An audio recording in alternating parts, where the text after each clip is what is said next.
అంటే అధికారుల నిర్లక్ష్యం అని చెప్తారా మీరు? అధికారుల నిర్లక్ష్యం నీటి కామస్తాం కదా సార్.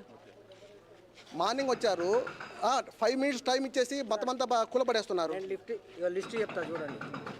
కోమటికుంట చెరువులో వాసవి కన్స్ట్రక్షన్స్ ఉన్నాయి, మైసమ్మకుంట మూసాపేటలో వాసవి కన్స్ట్రక్షన్స్ ఉన్నాయి, అదిత్రి అమీన్పూర్, అరంతిక, ఇనార్ ఇవన్నీ ఉన్నాయి ఈ సాకి చెరువు దగ్గర. అదే కాకుండా ఇప్పుడు ఇనార్బిట్ మాల్ ఎఫ్టీఎల్లో ఉంది, ఆ కింద ఐలాబ్స్ బిల్డింగ్స్ ఎఫ్టీఎల్లో ఉన్నాయి. అదే కాకుండా సెక్రటేరియట్ ఇప్పుడు హుస్సేన్ సాగర్ పక్కన ఉంది, అది కూడా ఎఫ్టీఎల్లో ఉంది. దాని పక్కన జిహెచ్ఎంసీ ఆఫీస్, వీళ్ళు ఎక్కడి నుంచి వచ్చారు, ఆఫీస్ కూడా ఎక్కడుంది, ఎఫ్టీఎల్ బఫర్ జోన్లో ఉంది. వాటన్నిటిని ముందు అక్కడి నుంచి మొదలు పెట్టమనండి. ఒక్కొక్క 40 floors కట్టి పెట్టాడు వాళ్ళకి దుర్గం చెరువు. ఇప్పుడు ఆ బిల్డింగ్లు ఉన్నాయి, ఇనార్బిట్ మాల్ డబ్బులు నెల డబ్బులు వెళ్తాయి కాబట్టి వాళ్ళ ఈ కూలగొట్టట్లేదు. ఇప్పుడు రేవంత్ రెడ్డి గారు తమ్ముడికి నోటీసులు ఇచ్చినా అని చెప్తున్నారు. నోటీసులు ఇచ్చేసి 20 రోజులు అవుతుంది, మీ మీడియాలోనే వచ్చింది అది కూడా. మరి మాకు ఒక్క నోటీస్ కూడా రాలేదు. ఇప్పుడు ఇమీడియట్గా వచ్చి రెసిడెంట్ ఉన్న వాళ్ళని కూడా బయటికి పంపించి, అది కూడా బఫర్ జోన్లో ఉన్న వాటిని, ఎఫ్టీఎల్ కూడా కదండి. ఎఫ్టీఎల్ ఇంతకుముందు 2018 మార్క్ ప్రకారం మాకు 6 విల్లాలు అంటే 6 విల్లాలే మార్క్ చేసి వెళ్ళారు.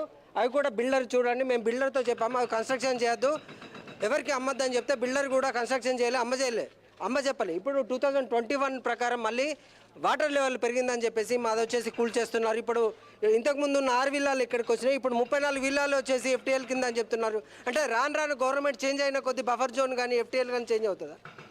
ఇది ఓన్లీ మామూలు మనుషులకేనా? ఇప్పుడు నేను చెప్తున్నా కదా, ఆ లిస్టులు మీరు వెరిఫై చేయండి.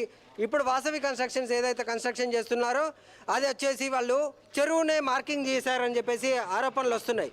ఒక్కొక్కరికి ఆఫీసర్లకి 2 కోట్ల రూపాయలు ముడుపులు కట్టేసి చెరువు మార్కింగే డైవర్ట్ చేసి వాళ్ళు బిల్డింగ్లు కడుతున్నారట.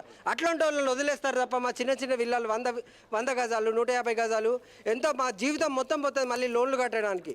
ఇప్పుడు దాదాపు ఒక్కొక్కరు 80 లక్షల లోన్లు ఉన్నాయి. ఇది దాదాపు 3 crores 4 crores వాల్యూ ఉంది.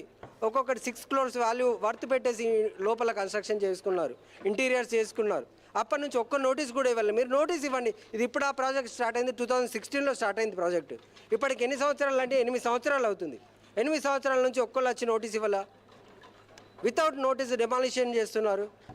ఇది ఓన్లీ రాజకీయ నాయకులకు మట్టికి, వాళ్ళ బ్రదర్స్ మట్టికి, ఫామ్ హౌస్లకి నోటీసులు వెళ్ళాలా, వాళ్ళని కూర్చుని పెట్టి రాత్రి మందాగాల, వాళ్ళకి మట్టికి 20 రోజులు 4 రోజులైనా కూడా డెమాలిషన్ ఉండదు.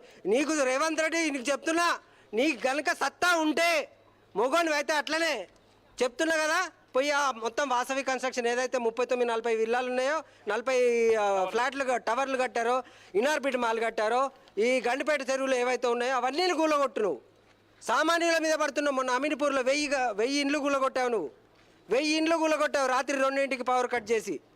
ఎందుకు వీళ్ళ ఓట్లు నీకు అవసరం లేదా? ఓన్లీ బడాబాబుల డబ్బులు కావాలా? ఎందుకు యాక్షన్ తీసుకోవట్లేదు మీరు? మీకెవరు ఓటేస్తారో వచ్చే ఎలక్షన్లో చూస్తాం. మేము వచ్చే ఎలక్షన్లో చూపిస్తాం. నిరుద్యోగులకు ఒక్క ఉద్యోగం ఇవ్వలే ఇప్పటివరకు. ఒక్కొక్కరు పీజీలు చేసి కూర్చొని ఉంటున్నారు. ఆ పనులు వదిలేసి ఈ పనులలో పడ్డారు మీరు.